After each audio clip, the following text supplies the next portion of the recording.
अस्सलाम वालेकुम नाज़रीन कराम, मैं हूं आपका होस्ट अयाज अहमद। नाज़रीन कराम, इमरान खान ने अडयाला जेल से अपनी पार्टी के दो अहम तरीन लोगों को फारिग कर दिया है, उनसे जिम्मेदारियां वापस ले ली हैं। एक बहुत बड़ा इंकशाफ हुआ था कि इमरान खान के साथ कुछ डॉक्टर्स ने अडयाला जेल के अंदर मुलाकात की है। इस पर बहुत से लोगों ने बातें भी की। आज इमरान खान ने यह मसला भी हल कर दिया है और वाज़ेह तौर पर बता दिया है कि आया उनकी किसी के साथ मुलाकात हुई है या नहीं हुई। अलीमा खान से भी कुछ डिमांड्स की जा रही हैं। आज अलीमा खान ने खुलकर बताया कि उनसे क्या डिमांड्स की जा रही हैं इमरान खान के हवाले से। हामिद मीर ने एक बहुत बड़ा इंकशाफ किया है कि मुख्तलिफ टाइम पीरियड्स में इमरान खान के सामने कौन सी डील्स रखी गई और खास तौर पर 26 नवंबर की शाम 3 बजे से लेकर 5 बजे तक अडयाला जेल की क्या सूरत हाल थी और इमरान खान के सामने टेबल्स के ऊपर क्या ऑप्शन थी और इमरान खान ने उन ऑप्शंस का क्या जवाब दिया। इमरान खान ने हामिद मीर को एक पैगाम भी भेजा कि अडयाला जेल आओ, मैं तुमसे मिलना चाहता हूं, लेकिन यह मुलाकात नहीं हो सकी। क्यों नहीं हुई, इसकी तफसीलात आपके सामने रखने के लिए जा रहा हूं। एक इंतहाई अहम खबर कोटला खपत जेल से भी है, वो भी आपके सामने रखता हूं। और एक इंतहाई अफसोसनाक खबर है इस्लामाबाद से। सना यूसुफ, एक 17 साल बच्ची जिसका कत्ल हो गया। आज इस्लामाबाद के जो आईजी हैं उन्होंने सारी तफसीलात बताई हैं कि कातिल कौन था, उसने इस बच्ची का कत्ल क्यों किया। यह तफसीलात भी आपके सामने रखने के लिए जा रहा हूं। और साथ ही इस हवाले से एक अहम तरीन पैगाम है जो मैंने आज आप लोगों को देना है और उस पैगाम को आपने पूरे पाकिस्तान के अंदर स्पेशली जो बच्चों के वालिदैन हैं उनके साथ जरूर शेयर करना है। गुजारिश करूंगा कि वीडियो को लाइक कर दें, चैनल को सब्सक्राइब कर लें ताकि ये इंफॉर्मेशन का सिलसिला आप लोगों तक पहुंचता रहे। सबसे पहले बात करते हैं अडयाला जेल की। अडयाला जेल के अंदर इमरान खान ने आज अहम तरीन फैसले किए हैं और उन फैसलों की वजह से कुछ लोगों को अच्छी खासी तकलीफ होने के लिए जा रही है आने वाले दिनों में। हामिद मीर साहब ने जो बात की वो भी आपके सामने रखता हूं। पहले यह बात रखता हूं जो हामिद मीर ने की। उन्होंने कहा जी पिछले 2 सालों के अंदर इमरान खान के पास 3 दफा मौका आया कि इमरान खान अडयाला जेल से बाहर आ सकते थे, रिहाई ले सकते थे। इमरान खान के लिए कोई मसला नहीं था, लेकिन इमरान खान के सामने डील्स रखी जाती थी कि इन बातों को मानो, इन शराइत को मानो, डील करो, फिर आपको रिहाई मिलेगी। और इमरान खान के पास जब जब डील आई, इमरान खान ने इनकार किया कि मुझे किसी तरह की कोई डील नहीं चाहिए। ना मैंने नवाज शरीफ बनना है और ना मैंने आसफ अली जरदारी बनना है। मैं इमरान खान हूं और इमरान खान ही रहूंगा और किसी किस्म की कोई डील नहीं करूंगा। हामिद मीर ने कहा कि जिस वक्त पाकिस्तान तहरीक इंसाफ इस्लामाबाद के अंदर एहतजाज कर रही थी, 26 नवंबर की शाम 3 बजे से लेकर 5 बजे तक अडयाला जेल में इमरान खान के सामने ऑप्शंस रखी गई कि आपको रिहा कर देते हैं, आपको बनीगाला भेज देते हैं, या जहां पर आप जाना चाहते हैं वहां पर भेज देते हैं। शर्त सिर्फ यह है कि 2 साल तक आपने खामोश रहना है, सियासत की तरफ आपने नहीं आना। तो इमरान खान ने कहा कि किसी भी सूरत मुझे यह कबूल नहीं है। मजीद इमरान खान ने हामिद मीर को एक पैगाम भी भेजा अडयाला जेल से कि आप अडयाला जेल आओ, मैं आपके साथ मुलाकात करना चाहता हूं। तो हामिद मीर ने अदालत के अंदर पिटीशन भी दायर की, लेकिन उनको इमरान खान के साथ नहीं मिलने दिया गया। ये वो सारी की सारी चीजें थी जो हामिद मीर ने बताई हैं। अब जरा आए इमरान खान ने जो बड़ा फैसला किया है।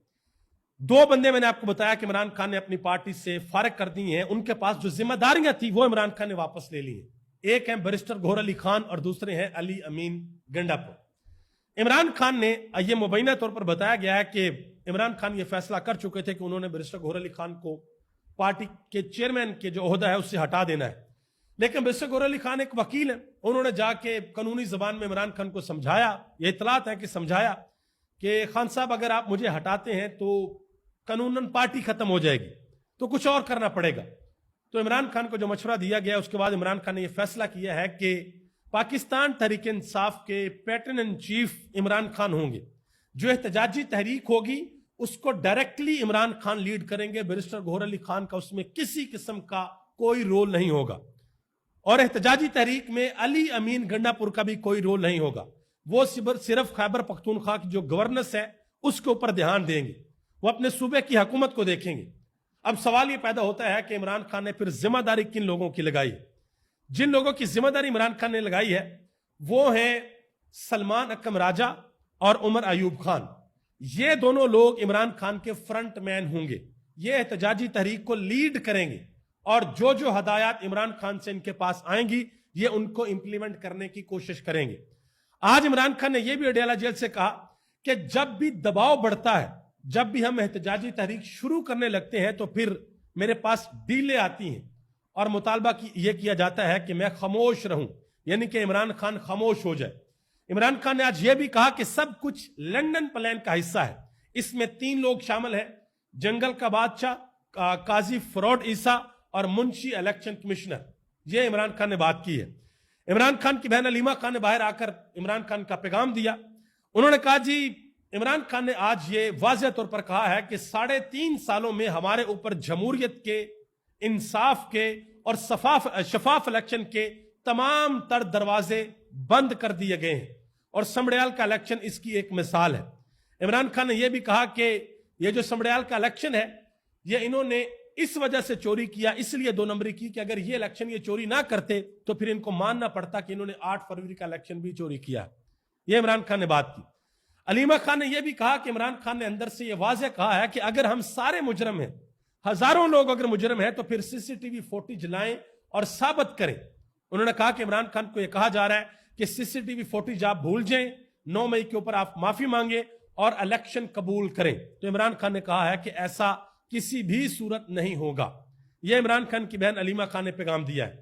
اب ایک بات علیمہ خان نے خود بھی بتائی ہے، انہوں نے کہا جی میرے سے بھی کچھ ڈیمانڈز کی جا رہی ہیں۔ اب علیمہ خان سے کیا ڈیمانڈز ہو سکتی ہیں؟ انہوں نے کہا جی مجھے یہ کہا گیا ہے کہ عمران خان کے ساتھ آپ کی جو ملاقات ہوتی ہے، آپ باہر آ کر بات کرتی ہیں، تو وہ جو پیغام عمران خان کا ہوتا ہے نا وہ ذرا مدھم طریقے سے دیا کریں، یعنی کہ شد و مد کے ساتھ ایگزیکٹلی جو الفاظ ہوتے ہیں عمران خان کے وہ الفاظ آپ استعمال نہ کیا کریں، تھوڑی سافٹ گفتگو کیا کریں۔ یہ علیمہ خان سے کہا جاتا ہے، اور یہ بھی کہا کہ آپ جو ویلوگرز ہیں ان کو ڈس آن کریں۔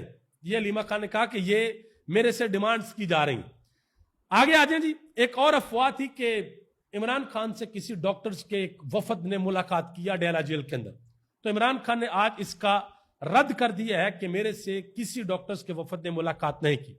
تنویر احمد جو پاکستان آئے اور انہوں نے منصور علی خان کو ایک انٹرویو بھی دیا، ان کے حوالے سے یہ خبر آئی ہے کہ وہ ایک دفعہ عمران خان کے ساتھ ملے، دوسری دفعہ جب ملنے گئے تو عمران خان نے انکار کر دیا کہ میں نے اس بندے کے ساتھ نہیں ملنا۔ اور آج اس حوالے سے علیمہ خان سے سوال بھی کیا گیا کہ تنویر احمد صاحب یہ کہہ رہے ہیں کہ ان کی عمران خان کے ساتھ ملاقات آپ کے توسط سے ہوئی تھی، آپ نے یہ ملاقات کروائی تھی۔ تو علیمہ خان نے کہا کہ جو تنویر احمد ہے نا وہ نمل یونیورسٹی کے ڈونر رہے ہیں، اور بعد میں انہوں نے کہا کہ انہوں نے ایک بہت بڑی ڈونیشن دی ہے نسٹ کے لیے، وہ اسٹیبلشمنٹ کے بڑے قریب ہیں، اسٹیبلشمنٹ کے ان کے ساتھ رابطے ہیں، اور جب انہوں نے ڈونیشن دی نسٹ کے لیے تو فیلڈ مارشل نے ان کا شکریہ بھی ادا کیا۔ انہوں نے کہا کہ میں نے تنویر احمد کی ملاقات نہیں کروائی۔ انہوں نے کہا میری تو اپنی ملاقات نہیں ہوتی، مجھے نہیں اندر جانے دیتے، تو میں نے کسی کی ملاقات کس طریقے سے کروانی ہے۔ سلمان قمراجہ نے اہم ترین بات کی ہے جی، انہوں نے کہا جی یہ ہماری 40 سیٹیں چھین بھی لے تو کسی قسم کا کوئی فرق نہیں پڑتا۔ انہوں نے کہا کہ اب معاملہ پارلیمنٹ میں بیٹھنے کا رہا ہی نہیں ہے، اب معاملہ عوام کے ہاتھ میں ہے، اب صرف اور صرف مزاحمت ہوگی اور احتجاج ہوگا۔ انہوں نے محمد مالک کے شو کے اندر یہ کہا کہ ایک ایسی حکومت جس نے ہر بات پوچھ کر کرنی ہے، اس کے ساتھ بیٹھ کر چائے پی سکتے ہیں، بسکٹ کھا سکتے ہیں، لیکن مذاکرات نہیں ہو سکتے۔ انہوں نے کہا کہ عمران خان کا کہنا ہے کہ ہم مزید وقت ضائع نہیں کرنا چاہتے، اب ہم نے فیصلے کرنے ہیں۔ یہ بات سلمان قمراجہ نے کی ہے۔ جنید اکبر خان نے کہا کہ ہمارے پاس احتجاج کے علاوہ کوئی اور حل نہیں ہے، ہمارے لوگوں کے دلوں میں شدید نفرت ہے، میں ڈرتا ہوں کہ احتجاج کے دوران حالات کہیں ہمارے کنٹرول سے باہر نہ نکل جائیں۔ یہ بات کی ہے جنید اکبر خان نے۔ محمود خان اچکزئی جن کے بارے میں میں نے کل آپ کو بتایا تھا کہ انہوں نے ٹویٹ کیا تھا کہ عید کے بعد ہم پورے پاکستان کے اندر ایک بڑی تحریک شروع کرنے کے لیے جا رہے ہیں، تو انہوں نے کہا جی عید کے بعد گوادر سے لے کر چترال تک ملک کے کونے کونے میں ہم نکلیں گے، ظلم کا مقابلہ کریں گے اور ظالم کے آگے نہیں جھکیں گے۔ یہ انہوں نے اہم ترین بات کی ہے محمود خان اچکزئی نے، جو کہ تحریک تحفظ آئین پاکستان کے سربراہ ہیں۔ انہوں نے یہ بھی کہا کہ 70 کروڑ روپے میں MNA خریدنے والے عمران خان اور اس کی بیوی پر توشہ خانہ اور چند ہزار یا چند لاکھ کا الزام لگاتے ہیں۔ انہوں نے کہا کہ عمران خان اور اس کی بیوی کو ہونے والی سزائیں عدالتوں کے اوپر دبا ہیں۔ یہ بات کی ہے محمود خان اچکزئی نے۔ کوٹ لکھپت جیل کے اندر ایک اور واقعہ پیش آیا جی، ایک واقعہ پہلے بھی پیش آیا تھا جب ایک وارڈن آئے تھے گواہی دینے کے لیے، اور ڈاکٹر یاسمین راشد نے قرآن پاک کی ایک آیت پڑھی تھی کہ تم گواہی دینے کے لیے آئے ہو، لیکن یاد رکھو کہ रब कायनात उन लोगों के बारे में जो झूठी गवाही देते हैं, कुरान पाक में अल्लाह क्या फरमाता है, और वो वार्डन गवाही दिए बगैर चला गया था। आज फिर रिकॉर्ड पेश होना था, रिकॉर्ड तो पेश नहीं हुआ। आप उनकी जमानतों के हवाले से केस लगे हुए थे, गवाहन आज भी आए। तो आज डॉक्टर यास्मीन राशिद ने उनको क्या कहा? उन्होंने कहा पंजाबी के अंदर कि आप लोगों ने नवाज शरीफ की कब्र के अंदर नहीं जाना, बल्कि आप लोगों ने अपनी अपनी कब्र के अंदर जाना है। पंजाबी में उन्होंने इस तरीके से कहा कि तुसी नवाज शरीफ की कब्र च नहीं जाना, तुसी अपनी अपनी कब्र च जाना है।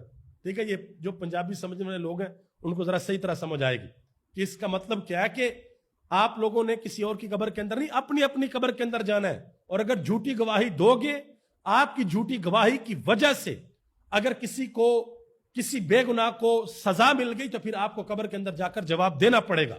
और बहसीयत मुसलमान हमारा ये ईमान है कि छोटा से छोटा गलत काम या छोटी से छोटा अच्छा काम, उसकी जजा और सजा मालिक यौमुद्दीन ने मुकर्रर कर रखी है और वो मिलकर रहेगी। आगे आ जाए जी। पाकिस्तान पीपल्स पार्टी के रहनुमा हसन मुर्तजा, जिन्होंने कल ये कहा था कि अगर मरियम नवाज डायरेक्ट हमें कहे कि हुकूमत छोड़ दो तो हम हुकूमत छोड़ देंगे, उन्होंने टीवी चैनल के ऊपर बैठकर एक बड़ी अहम बात की। उन्होंने कहा जी मैं हल्फन कहता हूं कि पाकिस्तान मुस्लिम लीग नून बगैर किसी सहारे के अपने हलकों में नहीं जा सकती। इलेक्शन कमीशन पाकिस्तान मुस्लिम लीग नून का विंग है। उन्होंने कहा कि इनका तो कहीं वजूद ही नहीं है। इस इलेक्शन में इंतजामिया और इलेक्शन कमीशन के अलावा किसी को नताइज ही नहीं दिए जा रहे थे। ये उन्होंने समड़ियाल के इलेक्शन के हवाले से बात की है। मजीद आगे आ जाए जी। मुस्तफा नवाज खोखर, उन्होंने बड़ी अहम बात की है। उन्होंने कहा कि पाकिस्तान में जिस तरीके से इलेक्शन हो रहे हैं, अब मुझे यह लगता है कि अगले इलेक्शन में फॉर्म 47 की बोलियां लगेंगी और ज्यादा बोली लगाने वाले को फातेह करार दे दिया जाएगा। उन्होंने कहा कि पाकिस्तान में इलेक्शन और इलेक्शन प्रोसेस खत्म हो चुका है जिस तरीके से ये इलेक्शन हो रहे हैं। आगे आ जाए जी। अतर काज़मी साहब ने एक बड़ी अहम बात की। बात हो रही थी अडयाला जेल के कंट्रोल की। तो आमर इलियास राणा साहब, जिन्होंने कुछ दिन कबल यह भी कहा कि वो इमरान खान की जो जमानत होनी थी वो जमानत अब नहीं हो सकती क्योंकि उन्होंने अहम तरीन लोगों को वक्त का यजीद दोबारा कहा है तो मामला खराब हो चुके हैं। तो उन्होंने ये कहा, उन्होंने कहा जी अडयाला जेल का जो कंट्रोल है वो फौज के पास है। ठीक है जी, यानी कि ताकतवर लोगों के पास है। तो अतर काज़मी ने कहा कि एक तरफ ये कहते हैं कि अडयाला जेल का जो कंट्रोल है वो ताकतवर लोगों के पास है या एस्टेब्लिशमेंट के पास है या फौज के पास है, और दूसरी तरफ ये कह रहे हैं कि जंग में वजीर आजम जो है वो फ्रंट से लीड कर रहा था। जहां पर आपके पास एक जेल का कंट्रोल नहीं है वहां पर आपने फ्रंट से लीड कैसे करना है। मजीद एक और जगह पर उन्होंने एक बड़ी अहम बात की। वहां पर वो कौसर काज़मी साहब बैठे हुए थे, मंसूर अली खान का शो था। उन्होंने कहा कि काज़मी साहब ये कहते हैं कि नवाज शरीफ ने वजीर आजम हाउस में 2 दिन जंग की प्लानिंग की। उन्होंने कहा कि हो सकता है कि उन्होंने जो गोले छोले हमारे एयरफोर्स के जवानों ने जहाजों से फेंके थे उनको फूके शूके मार के नवाज शरीफ ने गर्म किया और फिर एयरफोर्स के दिए कि ये लो ये जाकर मारो जरा इंडिया को, उनको बड़ी तकलीफ होगी। और हैरान कुन तौर पर अभी भी नवाज शरीफ ने मोदी का नाम नहीं लिया। मोदी दोबारा धमकियां दे रहा पाकिस्तान को कि भाई हमें हल्का नहीं लेना, हम दोबारा आएंगे और हमारा ऑपरेशन सिंदूर अभी खत्म नहीं हुआ। लेकिन नवाज शरीफ साहब आगे से मोदी को जवाब नहीं दे रहे। आगे आ जाए जी। साबिक गवर्नर पंजाब उमर सरफराज चीमा, उन्होंने नून लीग और पीपल्स पार्टी को एक मशवरा दिया, इंतहाई अहम मशवरा। उन्होंने कहा जी नून लीग और पीपल्स पार्टी से कहूंगा कि अगर अदलिया आजाद ना हुई तो फिर अगली बारी आपकी होगी। उन्होंने कहा कि हमने जुल्म सह ली है, मगर जब आप लोगों की बारी आएगी तो आप ये जुल्म बर्दाश्त नहीं कर सकेंगे। उन्होंने कहा कि बेहतरीन मौका है कि अदलिया को आजाद करो और वो सिस्टम लाओ इंसाफ का, रूल ऑफ लॉ इस मुल्क के अंदर कायम करो। अगर ना किया तो फिर अगली तो बारी तुम्हारी भी हो सकती है। इस्लामाबाद हाईकोर्ट से एक और खबर है।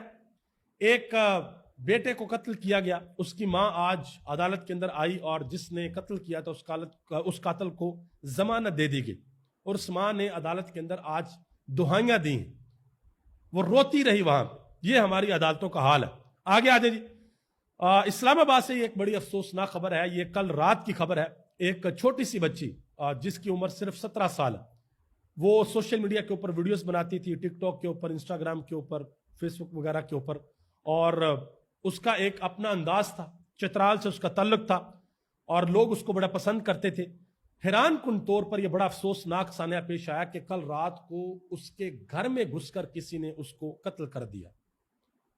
और अभी तक की जो इतलात सामने आई हैं, इस्लामाबाद की जो पुलिस है उन्होंने बताया है कि जो मुल्जिम है वो बार बार सना यूसुफ के साथ राब्ता करता था, उसके साथ दोस्ती करना चाहता था, مگر اس بچی نے ثنا یوسف نے انکار کیا کہ میں آپ سے نہیں ملنا چاہتی, نہ میں آپ سے دوستی کرنا چاہتی, یعنی کہ کوئی رابطہ میں نہیں رکھنا چاہتی. تو اسی بنیاد کے اوپر اس بچی کو اس درندے نے آ کر قتل کر دیا, اس کی جان لے لی.